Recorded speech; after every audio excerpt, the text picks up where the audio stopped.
if you think that this GTO defense versus 3-bet range is going to be defending you from getting exploited, how you might be getting exploited without even knowing it. GTO by definition should be the way you play so your opponents cannot deviate without losing, right? That's not true necessarily in multiplayer games though. I'm gonna make a very easy case and a very applicable case really. So a lot of people have their preflops charts and they think like, okay, if I follow this, like they can't 3-bet me, right? So but that's not necessarily the case. There's no way you have to not adjust against the circumstances of the table, let's say, right? You cannot just play this range and say, okay, I'm not getting exploited. You can set up a range that is much wider, but then you also could get exploited if this is not the case, and you would lose too much, right? So there's no way out. Okay, let's get into this. So this is the defending was after you open the cutoff with NL50 rake, the button 3-bets, and this is your defending range, right? You would be folding 59, raise 23%. A lot of people don't even get there. But let's say you do. Does that mean now that button can only 3-bet those hands, right? And then if you 3-bets 10-8 suited, it's going to be negative EV for him. Well, no. There is a likely case to be made that if you completely wouldn't adjust against, and you just play GTO like you think GTO is supposed to be played, then I'm gonna argue that he can 3-bet 3 deuce offsuit versus you. So for that, we're gonna look at. I put this in Empire Solver. It's not a perfect solution by any means, but it gets the point across, right? So you open this range, you get 3-bet, and then you respond with the range that I took from GTO Wizard. And this here are the EVs. As you can see, I also added, by the way, this is a slightly higher 3-bet range because I added 1% of each hand to this, so it's you already adjust to him 3-betting. I mean, overall quite a bit, right, with 1% of each hand. So as you can see, like, let's say King 9 suited is mixed, right? So this in GTO, this is going to be a 0 EV hand for the 3-better. And it shows up at 8.28. Which is not surprising, right? Because the Pyre Solver solution here does not have any 4-bets, cold 4-bets that are coming in. So you need basically the 8.28 EV to make up for the cold 4-bets. If you look at this, small blind is supposed to be cold 4-betting with 5.4% and big blind with 5.7%. If you do that math, you can easily do that math. 0.943 times 0.946. So you're supposed to be getting cold 4-betted by this amount, like almost 11%. So if we now look at the EVs of the King 9 suited, right? Or let's take Jack 9 suited here, which is also like mixed and should be 0 V. You can't, like, basically you would be losing your 75 investment if you get cold 4-bet. You have to fold the Jack 9 suited, right? So that comes in addition to whatever EV you gain from 3-betting. So what you do is like not do 75 times then 11% of the cold 4-bet, but you would actually need to be doing 75 plus 8.83. So the total EV of your hand is going to be with Jack 9 suited here roughly 80 84, right? With a 9 EV hand, it's going to be 84. But you only get 89% of it. So this percentage. So if you have this times 84, you get to 74.93, and you're investing 75. So I'm saying like the sim is not perfect. It's not like completely solved. It has all sorts of simplification in it, but that's the principle, right? You basically, there's also blocker effects, by the way. That like if you free bet ace jack offsuit, it doesn't have that much high EV, or like king jack offsuit, an example is mixed here, and you can see that the EV is 8.00, which would come out negative, right? But you have good blockers, which means he folds more if you free bet that hand. Anyway, besides the point.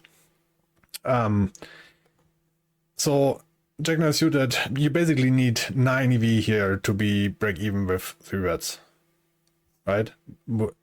Because you get called for bet by the small blind, and you get called for bet by the big blind. And that's the point. You look at those called for bet ranges, right? What happens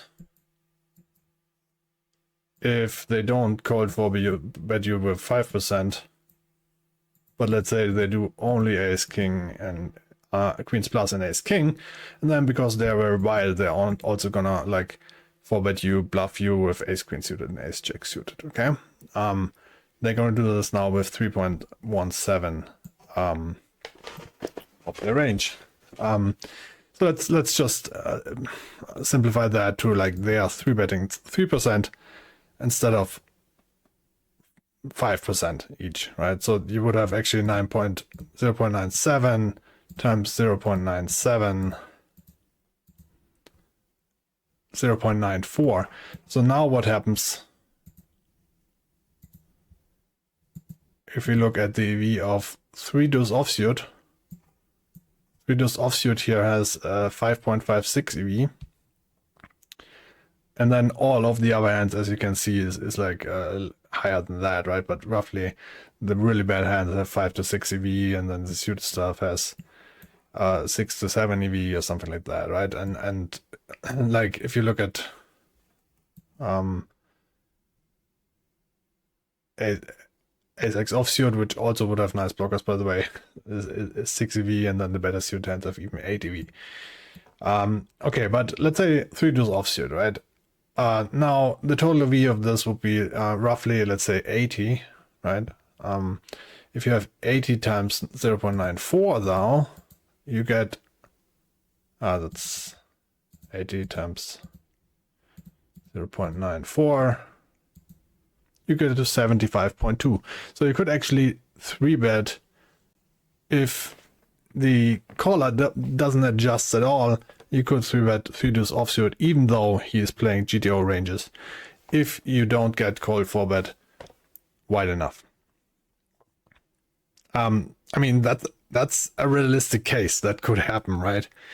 I'm gonna like also tell you now that this is there is more to this than this EV, obviously, right? If I would put in, let's say, now I'm doing this, right? I'm gonna like actually like whoop through at 100% of my range, and the other guy is still going to be playing his preflop ranges. The EV is going to go down because GTO adjusts their postflop ranges, the postflop play to this. So what you could also do, instead of like adjusting your preflop ranges, you could also adjust your postflop play to the presumed like higher range. But the point is you have to adjust either preflop or on the flop or like somewhere, right? You have to adjust your GTO range, or if you like just, because I'm doing this experiment right now, right? I'm doing the GTO experiment where I'm like basically trying to follow complete GTO, and then the question is like, how should I set up my ranges to be like, if I'm trying to really emulate also the GTO frequencies, but that doesn't make me unexploitable. There is no, and let's say I put this a little bit higher up, right? I'm going to 4-bet a little bit more, defend a little bit more, then okay, the 3-better can't 3-bet me now. But what if now the code for bets are not that tight, right? Or in general, I'm just going to be defending too much, right? I'm gonna lose if the 3-better is not 3-betting me this wide, I'm gonna lose, right? And if he's not incentivized to do so. So the what happens if like the 3-better is actually doing this, you play perfect GTO ranges and don't adjust post flop, and the 3-better is now 3-betting you 100% of his range. I mean, this is massive, by the way, right? This is might be a small EV for 3-deuce offsuit, but most hands have like 0.1 big blind gain versus you, right? And if you can do this with 80% of your range, that's going to be 8 big blinds. What is it? Like, seriously? 8 big blinds? Is that true? Yeah, it's not 5 EV, obviously. It's 0.1, it's 0.01. So it's going to be not 5 EV, but 0.5 EV or something like that. 0.5 big blind gains, but with a large part of your range, which will gain every time you open. So that's could be potentially a huge detriment to your win rate, right? So let's say I don't adjust this at all, then I would be exploitable, and everybody can see it on stream, right? So how do I then set this up, right? Because if I set it up to lose, then they see it also and don't have to 3-bet me. So there is no way I'm not adjusting to this, right? And the way this would be happening, okay, the 3-better would be 3-betting wide. I would be losing because he's 3-betting me to wide. Now, you could be arguing that, okay, I'm gonna lose with all those hands here, right? Minus 24, minus 27, blah blah blah. But I will be gaining with my ace X, and every hand that I'm gonna be calling with, even if I play GTO, is gonna be profiting more automatically, right? Because he will have too much garbage hands and so on. But if I don't adjust post flop, this effect is not really all that much. And the EV out of position here, in the case of getting 3-bet, is overall negative. So I think you will be losing more, even though your hands would gain more, like the hands that you're actually defending with. This is hard to showcase because if I just put in this as 100% VPIP, then obviously your range is going to gain massively, but that includes like a post-flop adjustment, right? The EVs here basically show that he can do this with profit against you, right? So if you don't adjust, so you don't want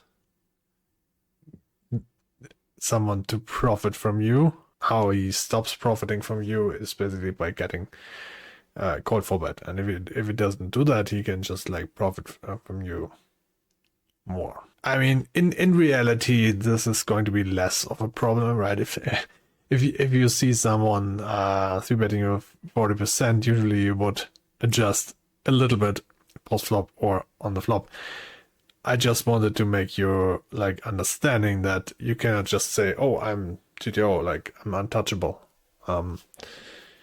That's not necessarily the case, and there is no real like GTO multi-way in that sense that makes you completely invulnerable. You will have to do adjustments, right? And then once you start, you can already yeah, in reality, I think if you like increase your defending range a little bit, by default, this is also not going to be really touchable, right? You will be losing a little bit, but you like he can't 3-bet his range against you anymore. And to get that point more across, like imagine you wouldn't be like defending GTO, but you would be folding 80% of your range, right? You could also argue that someone who's 3-betting you with 100% of his range is going to be increasing your aces and kings value, but still that would be really bad for you overall. Instead of him folding, right? You would rather have him fold his hand than 3-bet you. And if he doesn't and he's 3-betting your whole range, That's not what you want. If you don't adjust, if you just post flop this whole thing, like, I mean, we can run this real quick even. Like, if I really put this to 100% range, I actually would argue that GTO will not 3-bet everything because he can adjust post flop towards it, right? So I'm sure that he will now, even though there is no cold 4-bets, develop a 3-betting range that is more, but not 100%, right? Just because you can adjust post flop. I'm even gonna introduce something else. Gonna have a different raising size. Then he has to fold against this. And those are gonna be the cold 4-bets replacement. I'm gonna lock it in a way where I use hands that are not part of the defending range to simulate the 3% cold 4-bet. And then let's look at how the range would look. That includes, however, post-flop adjustments, not only pre-flop, but you, at least for the pre-flop adjustment, right? And then you will also have to play different post-flop, but that's just going to be a result of like having the new two ranges against each other. Now, this is a case where you would get a 4-bet a little bit more. It's also good to see, right? If you have your GTO ranges and then the cold 4-bet is like saying like, I'm gonna cold 4-bet a little bit more, because that's apparently like 12% of the time. And how would that play out, right? This would be, I mean, this is not far solved yet, but this would then be the 4-bet, the 3-bet range you could run in those cases against the other guy just playing his GTO ranges and the cold 4-bets being a little bit too much, right? How much 4-bets, cold 4-bets are we seeing in reality? Let's put small blind and big blind together.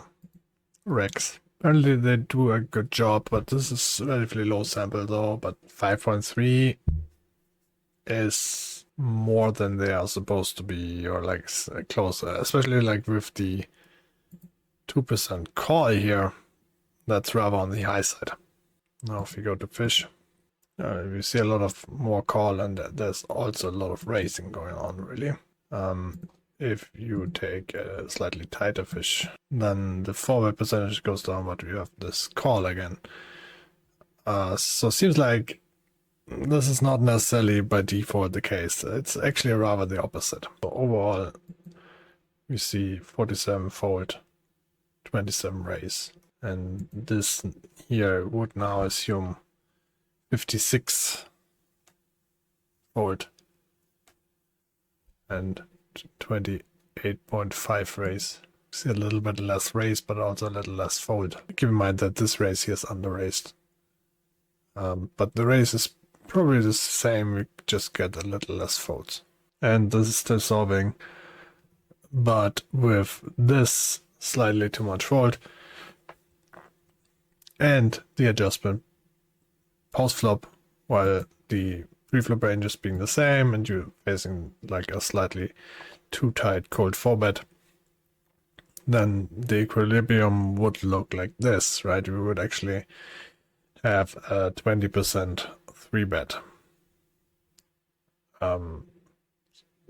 As I said, like the other guy having the same pre-flop ranges though, not adjusting to it. If you can adjust with more cold 4-bet, more 4-bets, then obviously this is going to be looking different.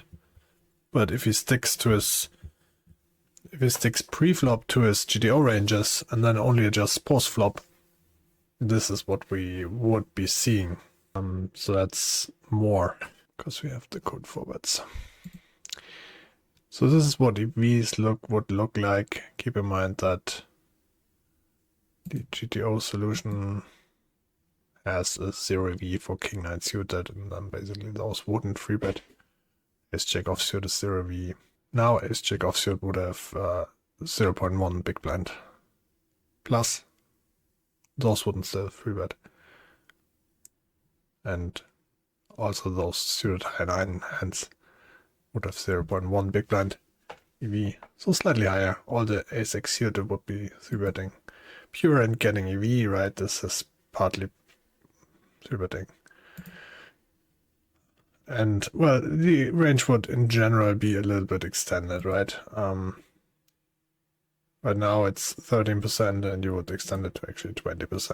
And that obviously runs though into the risk of the other guy adjusting and forbidding you a little bit more, and then it's gonna suck again.